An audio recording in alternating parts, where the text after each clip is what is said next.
देखो स्टूडेंट्स, गुणोत्तर श्रेणी यानी कि 8.2 का पहला क्वेश्चन है हमारे पास। गुणोत्तर श्रेणी 5/2, 5/4, 5/8 का 20वां पद तथा nवां पद ज्ञात करो। ठीक है, यानी कि ये कोई गुणोत्तर श्रेणी हमको दे रखी है, इसका 20वां और nवां पद हमको यहाँ पे निकालना है। ठीक है, तो यहाँ पे सबसे पहले हम लिखेंगे प्रथम पद a is equal to 5/2।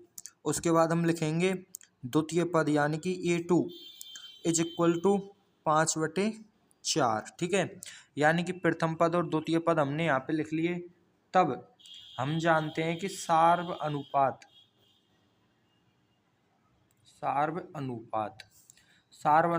Are क्या होगा इसका।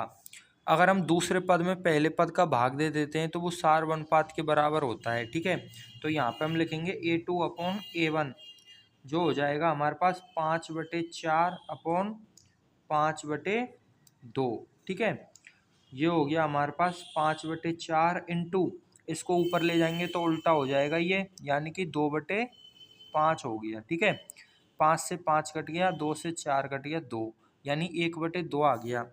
यानी कि सार्व अनुपात जो है हमारा आर वो आ गया हमारे पास 1/2, जो कि क्या है, लेस देन 1 है, यानी 1 से छोटा है। ठीक है, अब वो हमसे कह रहा है कि इसका 20वां और nवां पद निकालो। ठीक है, तो हम जानते हैं, यहाँ पे हम क्या जानते हैं कि पहला पद a होता है, दूसरा पद ए आर होता है, तीसरा पद AR² होता है। यानी कि हम देख रहे हैं यहाँ पे कि पहले पद में जो है r की घात 0 है, दूसरे पद में r की घात 1 है, तीसरे पद में r की घात 2 है। तो nवें पद में यानी कि an में r की घात जो होगी ना वो एक कम होगी, यानी कि n-1 होगी, क्योंकि इन सब में एक कम घात चल रही है। ठीक है, उसके बाद a का गुणा हो रहा है तो a का गुणा कर दिया, यानी कि इसका nवां पद तो आ गया हमारे पास an is equal to a into r की घात n-1। ठीक है, तो फिर इसका 20वां पद क्या हो जाएगा, 20वां पद हो जाएगा हमारे पास a इंटू आर की घात 20-1 यानी कि 19। ठीक है, अब हमको इनका मान निकाल के बताना है यहाँ पे। तो मान निकालेंगे ना तो इसमें और इसमें a की और r की वैल्यू हम यहाँ पे रख देंगे। ठीक है, तो इसको कर लो और इसको कर लो, तो पहले इसको कर रहे हैं 20वें पद को। ठीक है, तो यहाँ पे हम लिखेंगे a इज इक्वल टू 5/2, तो यहाँ लिखेंगे हम 5/2 इंटू आर की जगह पे हमने प्राप्त किया था अभी थोड़ी देर पहले 1/2 आया था। ठीक है, तो आर की जगह पे लिखेंगे हम 1/2 और उसकी घात 19, ये हमारा 20वां पद हो गया। ठीक है, इसको हम सॉल्व कर लेते हैं, तो 5/2 की घात ये रही 1 और 2 की घात 19 ये रही, तो ये हो गया 2 की घात 20। ठीक है, इंटू 1 की घात 19, तो 1 की घात 19 तो 1 ही होगी, तो इसको तो छोड़ दो, तो ये आंसर आ गया हमारा।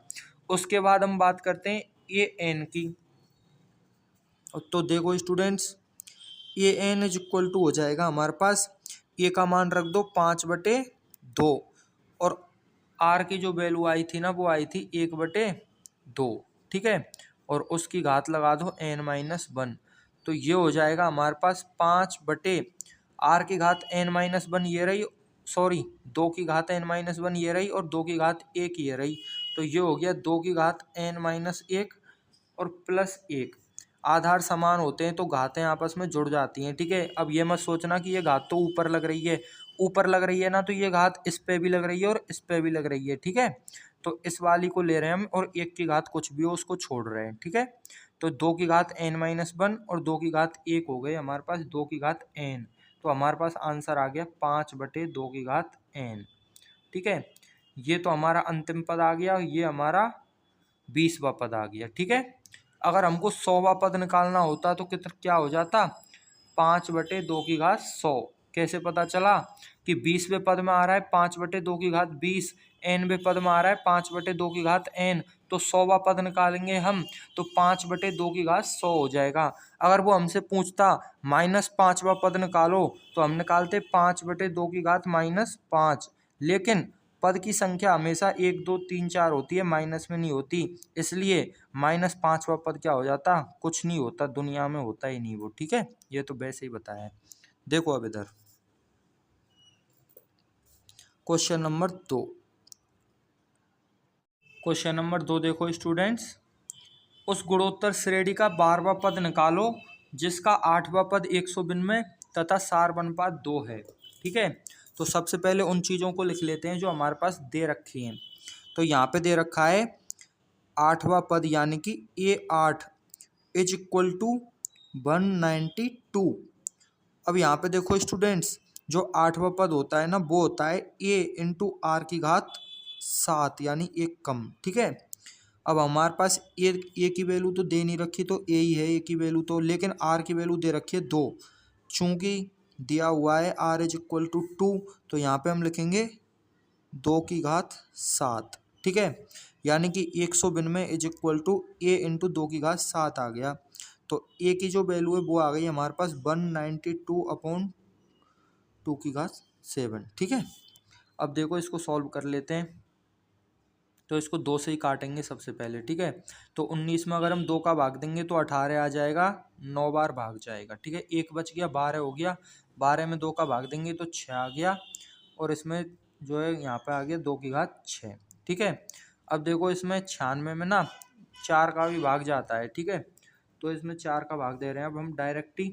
तो 4 का भाग अगर हम 9 में देंगे तो 2 आ जाएगा, और 8 जो है इसमें से घट जाएगा, यानी 16 हो गए इधर। अब 16 में अगर हम 4 का भाग देंगे ना तो 4 ही आ जाएगा, और नीचे बच जाएंगे यहाँ पे 2 की घात 4, क्योंकि हमने 4 से काटा है दोनों को। ठीक है, ऐसे लिख लो, 4 से काटेंगे तो 2 की घात 4 आ गया, और ये आ गया 24। ठीक है, अब यहाँ पे देखो 24 में भी 4 का भाग जा रहा है, तो 24 में 4 का भाग देंगे तो 6 आ गया, और नीचे 2 की घात 4 है ना, ये 24 नहीं है, 2 की घात 4 है, इसमें 4 का भाग देंगे तो 2 की घात 2 आ गया। ठीक है, फिर से इसको 2 से काट लो, तो 2 से काटेंगे तो ये 3/2 हो गया। ठीक है, यानी कि ए की जो वैल्यू है ना वो 3/2 आ गई हमारे पास। फिर वो हमसे कह रहा है कि इसका 12वां पद निकालो, तो इसका 12वां पद हो जाएगा A11 is equal to a into r की घात 10 यानी एक कम। ठीक है, बराबर ए की वैल्यू होती है हमारे पास 3/2 अभी निकालिए, और आर की वैल्यू होती है 2 जो दी हुई है उसने, तो 2 की घात 10। तो ये हो गया हमारे पास 3 गुणा 2 की घात 9। 2 से 2 की घात 10 काटेंगे तो 2 की घात 9 बच गया। तो स्टूडेंट्स 2 की घात 10 की वैल्यू होती है हमारे पास 1024, तो 2 की घात 9 की वैल्यू हो गई 512, यानी 3 गुणा 512। तो ये हो गए हमारे पास 1500, और 12 थी 36, यानी कि 1536 आंसर। क्वेश्चन नंबर 2 में हमसे कह रहा था वो कि श्रेणी का 12वां पद निकालो, जबकि हमने श्रेणी का 11वां पद निकाल दिया A11। तो A12 निकालने के लिए हम यहाँ पे क्या करेंगे, चूंकि हम जानते हैं A12 is equal to A11 गुणा R, क्योंकि पहले पद में अगर हम R का गुणा कर दें तो वो अगला पद हो जाता है ना, तो इस 11वें पद में हम R का गुणा कर देंगे, यानी कि 1536 में हम 2 का गुणा कर देंगे, तो ये हो जाएगा स्टूडेंट्स 3072। ठीक है, वो पिछली बार गलती से A11 निकाल दिया था हमने, इन सब में 2 का गुणा कर देंगे, 3072 हमारा आंसर आ जाएगा। ठीक है, अब देखो स्टूडेंट्स क्वेश्चन नंबर 3 फिर से एक बार पढ़ लेते हैं इसको।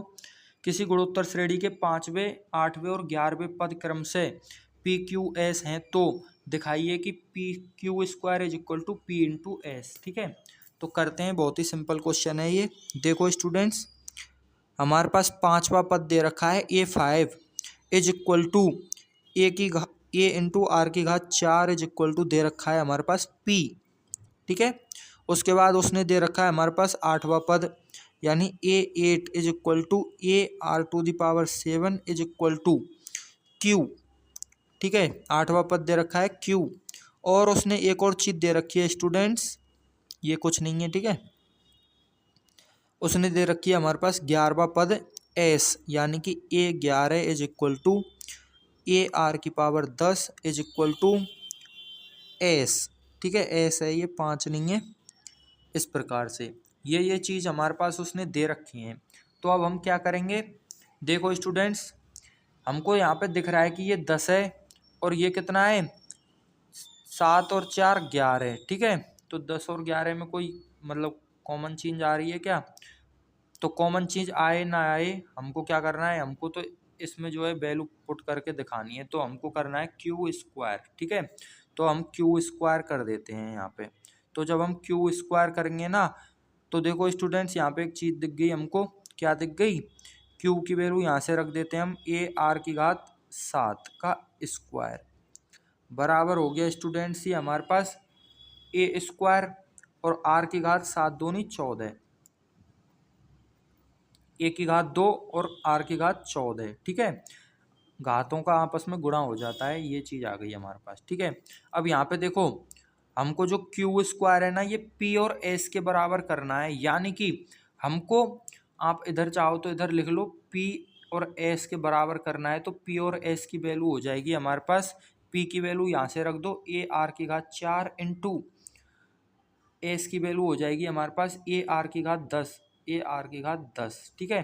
तो ये हो गया हमारे पास, देखो ए स्क्वायर और आर की घात 4 और 10 14, यानी ए स्क्वायर और आर की घात 4 और 10 14, ठीक है। तो इसको हम ऐसे लिख सकते हैं स्टूडेंट्स, यहाँ पे ए इंटू आर की घात 4 इंटू ए इंटू आर की घात, सॉरी, आर की घात 10। तो ये हमारा P बन गया और ये हमारा S बन गया। तो ये हो गया P इंटू एस। आपको कुछ नहीं करना है स्टूडेंट्स, बस आपको क्यू स्क्वायर निकाल देना है, यानी कि ये जो क्यू है ना, इसका स्क्वायर कर देना है इसका। जब हम इसका स्क्वायर करेंगे ना, तो वो जो है इसके और इसके गुणा के बराबर खुद ही आ जाएगा, ठीक है। ऐसा आएगा, उसको हम ऐसे लिख लेंगे, ये 2 हैं यहाँ पे तो एक इधर लिख लिया, एक इधर लिख लिया, आर 14 हैं यहाँ पे तो 4 इधर लिख लिए और 10 इधर लिख लिए, ठीक है।